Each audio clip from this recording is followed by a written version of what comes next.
how to block system ads on Android. So it will not only block ads in your web browser, but throughout third-party and system apps. So let's get on with the video. First, you want to open the browser you use. So for me, it's Chrome.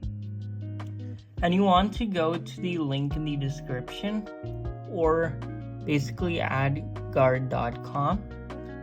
And you want to tap on the big green download button. And it will download a file. If you haven't installed third-party apps aside from the Play Store, then you'll get this alert message telling you that you are not allowed to install unknown apps. For that, you can tap on Settings and enable Unknown App Installation. For me, it says Allow App Installs, but for your operating system, it may be different. You want to tap on Install.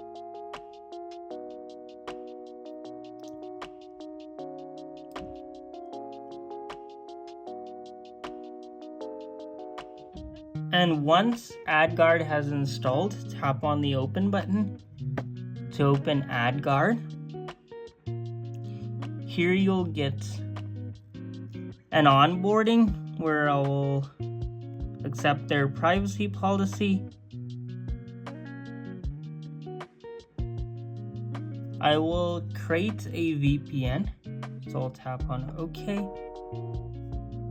I will install the AdGuard certificate. This should be easy.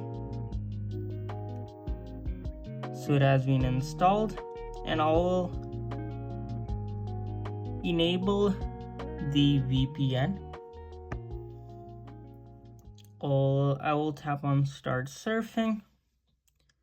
Now you want to tap on the second tab and enable the features you want. So I'll enable annoyance blocking. Ad blocking should be already enabled. If not, you can enable it. There are some features only available in the full version. I'll also go to Settings, Filtering, go to Filters, and I'll enable the Easy Less Ad filters for more blocking. And I can also enable more annoyance filters, but I won't do that in this video. And now let's test the ad blocker. So I'll go onto an ad blocker test website. This is not the most accurate tool, but it will give you an idea. This will be also linked in the description. Here it gives me an 80% rating, meaning it is blocking most of the ads. So hopefully this video was helpful. If you liked this video, then please like this video. If you have any questions, please let me know down below in the comments. Thank you.